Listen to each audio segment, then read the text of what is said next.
Bonjour à tous, j'espère que vous allez bien. Monsieur Macron fait son tour de France, sa pénitence. D'ailleurs, il a un côté très catholique actuellement, même s'il s'en défend. Même s'il se croit laïque et émancipé de l'Église, il est extrêmement catholique. Il est en train de se faire flageller là.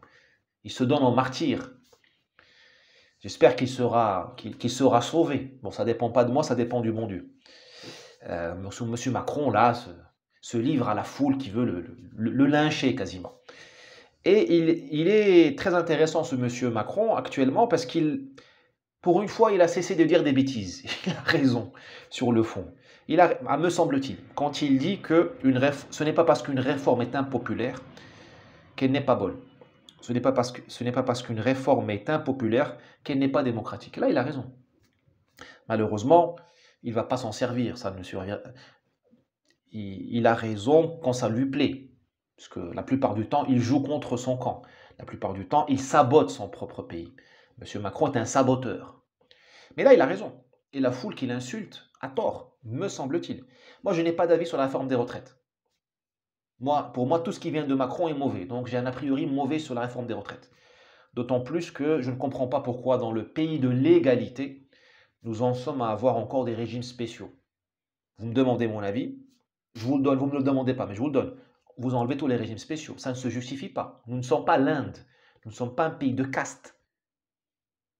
Je ne savais pas enfin, j'ignorais que la France est un pays de caste. Donc, le cheminot est égal au fonctionnaire, est égal au CDI qui travaille chez Carrefour. Pas de régime spéciaux. Même chez les flics, tout ça, non, il n'y a pas de régime spéciaux. Surtout pas chez les sénateurs. Bon, vous me demandez mon avis, je vous le donne. Mais sur le fond, ce n'est pas parce qu'une réforme est impopulaire qu'elle n'est pas démocratique. Une réforme enfin, une équation mathématique ne demande pas notre avis. Le théorème de Pythagore, il se fiche de ce que je pense de lui, ou vous, ou votre voisin. Donc, euh, ne, euh, ne jugeons pas la qualité d'une décision politique par sa popularité, ça n'a rien à voir. Vous savez, le peuple, il est pas pur et parfait, hein. Le peuple a tué Jésus, hein. Le peuple, quand on lui a demandé son avis, il a dit préserver la vie de Barabbas et tuer Jésus. Le peuple de Quraysh, la tribu du prophète des musulmans, Sayyidina Mohammed, a failli lyncher le prophète. Ils lui ont jeté du fumier dessus, au prophète. Ça, le peuple. Donc, il ne faut pas sanctuariser le peuple. Il faut servir le peuple. Mais parfois, servir le peuple, ça veut dire ne pas lui faire plaisir. Ça ne veut pas dire, comme le fait Macron, lui crever les yeux avec les LBD. Non, non, non.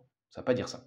Ou lui exploser les testicules, comme le font la police de M. Darmanin. Hein, je fais référence à un cas qui a eu lieu récemment. Non, non. D'un manifestant qui a eu un testicule cassé par un policier républicain, hein, la police républicaine, merveilleuse, qu'il faut toujours applaudir. Bon.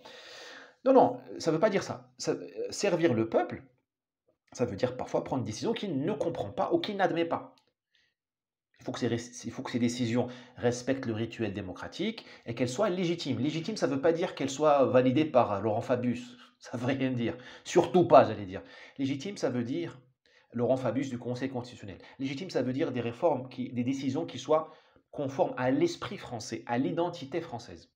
Et ça veut dire correspondre à la Constitution, aux traités internationaux, mais aussi signés par la France, mais surtout correspondre à l'esprit français, à l'identité française. Et ça ne se met pas en équation, malheureusement. C'est pour ça qu'il ne faut pas faire de bêtises, commettre de bêtises quand on élit un président de la République. Parce qu'il est le gardien de cette légitimité-là. La légitimité, c'est une réforme qui est conforme. Par exemple, une réforme en France de la retraite, elle doit être égalitaire. Nous sommes le pays de l'égalité. Donc, d'où mon rejet absolu des régimes spéciaux. Une réforme doit viser le bien commun, parce que ce pays est le pays où on travaille sur le bien commun, on vise le bien commun. Dans d'autres pays, on s'en fiche du bien commun. Dans un pays arabe, on s'en fiche du bien commun. Et les décisions sont légitimes. En Inde, on s'en contrefiche du bien commun. Vous avez les castes, on s'en fiche. En France, on est le pays du bien commun, du contrat social. Et ça, c'est ce qu'on attend d'un président de la République, c'est que les décisions qu'il prenne, même si elles sont impopulaires, il faut qu'elles soient conformes à l'esprit du pays, à sa survie à long terme. Voilà. Donc, pour revenir à cette question de la popularité ou de l'impopularité, Je suis désolé, De Gaulle n'était pas populaire en juin 40. La France était pétainiste en juin 40. À part quelques mohicans à droite à gauche, la plupart des Français, peuple et élite, étaient pétainistes. Qui avait raison? De Gaulle, pas Pétain. Donc la popularité ne veut rien dire. Elle ne veut rien dire. En 1789, 1792, 1793, on a commis tellement de bêtises au nom de la popularité. Hein, le peuple, l'opinion publique a applaudi la décapitation de Louis XVI, de Marie-Antoinette, elle a applaudi la décapitation de la noblesse, elle a applaudi la terreur, pas croire. Les sans-culottes, c'est terrible, c'est une pourriture les sans-culottes. C'était le peuple. Ah, le peuple de Paris, il a fait la commune, détestable commune. Il n'y a aucune, enfin, il faut pas du tout, c'est notre époque qui nous pousse à confondre popularité et justesse, légitimité. Ça n'a rien à voir. Ça n'a strictement rien à voir. Durant le Covid, le confinement, la vaccination était populaire, à mon grand désarroi. Les gens ont applaudi le grand enfermement, le lockdown, le confinement. Les gens ont applaudi l'injection obligatoire. Pourtant, ce n'était pas la bonne décision, ce n'était pas légitime. On voit maintenant les effets secondaires, on voit les effets psychologiques sur les enfants, sur les adolescents. Nous voyons que très clairement que c'était anticonstitutionnel. C'était illégitime parce que l'esprit français, ce n'est pas le pays du grand enfermement. Nous sommes le pays de Michel Foucault. Michel, hein, c'est ça. Nous sommes le pays qui a libéré les fous. Nous avons libéré les classes dangereuses. Nous n'allons pas enfermer les gens bien, les gens honnêtes. Nous sommes le pays d'une certaine douceur, malgré tout. Malgré la 1789, nous avons au XXe siècle installé une certaine douceur dans le traitement de la population, dans la gouvernance. Nous ne sommes pas le pays des goulags, des décisions comme ça, autocratiques, dictatoriales. Tu me dis, un pays du Maghreb a enfermé sa population durant 1 an, parce qu'un autocrate a dit, tu sors pas de chez toi parce que j'ai peur du virus. Ça ne me choque pas. Ça m'indigne, mais ça ne me choque pas. Bon, Maghreb. Tu me dis, la Chine a enfermé la population, a injecté les gens malgré eux. Ça ne me choque pas, c'est la Chine. C'est légitime dans ces contrées-là. Je ne dis pas qu'on est meilleur qu'eux, ou qu'on est... Je dis juste, c'est légitime. Ça correspond à leur identité. Mais tu me dis en France, le pays des droits de l'homme quand même, qu'on enferme la population, je te dis, c'est pas possible. C'est incroyable, inconcevable. Pourtant, le peuple a applaudi. Donc, faut pas... Je vous invite vraiment même si moi je déteste Macron, voilà, je ne fais pas l'apologie de Macron, je ne suis pas un philosophe du service public. Je vous dis ce que je pense réellement. D'ailleurs, nous ne pouvons pas demander à un politicien, nous ne pouvons pas reprocher à un politicien d'exercer le leadership. Nous passons notre journée à dire, à leur cracher dessus, à leur dire que ce ne sont pas des leaders. Ben, pour une fois qu'ils prennent des décisions. On peut critiquer la décision, mais ce n'est pas parce qu'elle est impopulaire qu'elle n'est pas bonne. D'ailleurs, souvent, une décision impopulaire est bonne. Souvent, je dirais. Parce que le leader, le vrai, hein, il voit au-dessus de la foule, il voit au-dessus de nous. C'est le type qui monte sur la montagne et qui voit loin. Donc c'est normal qu'il voit des choses que nous, on ne voit pas. Un exemple. Zemmour, pendant la campagne présidentielle 2022.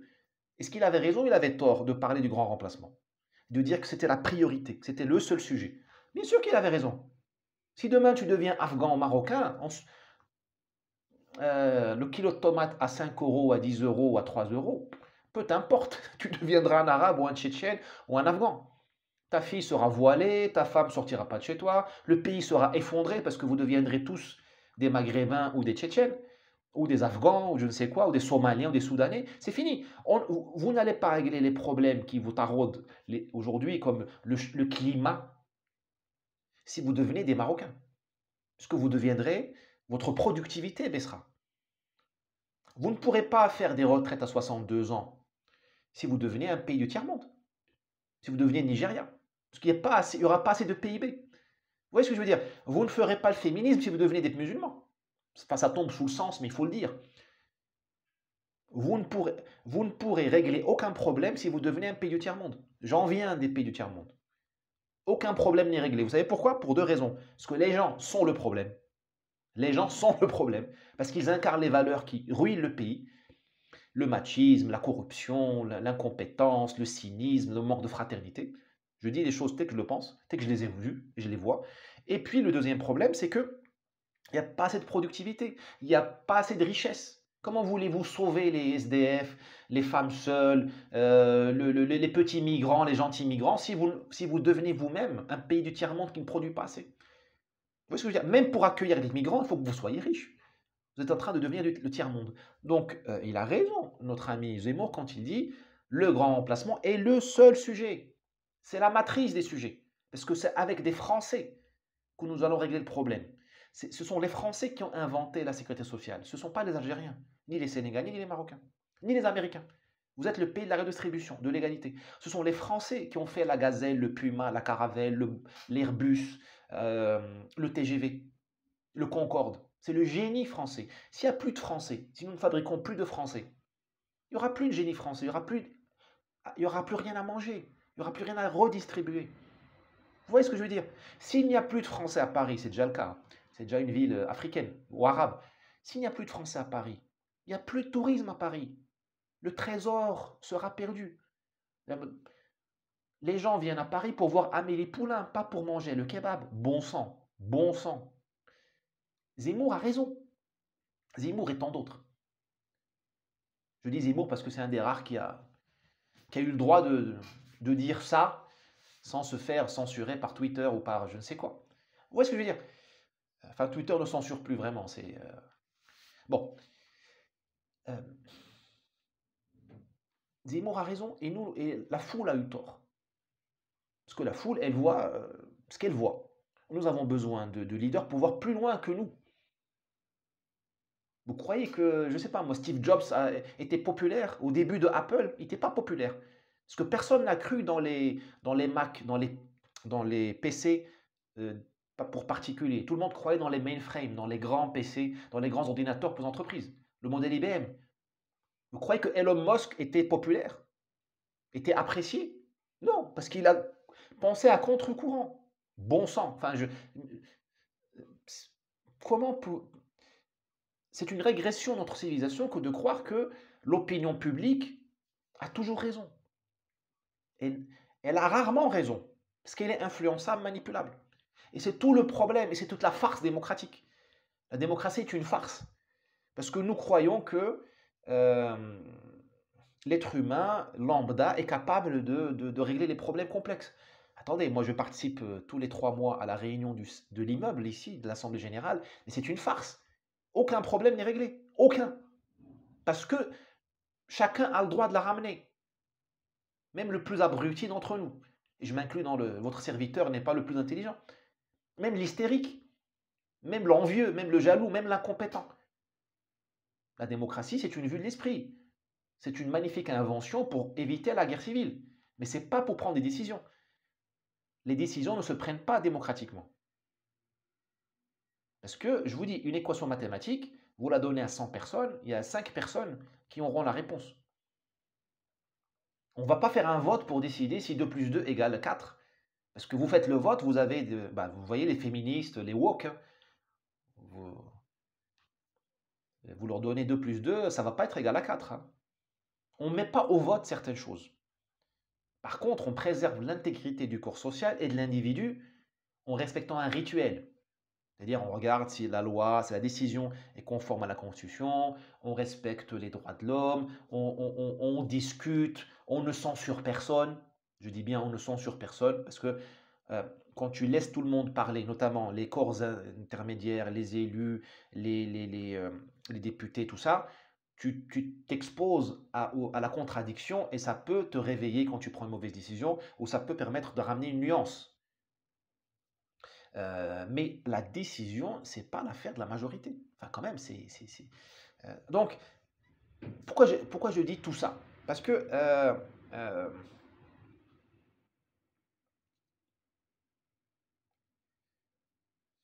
parce que nous sommes tous en train de couler, au fait.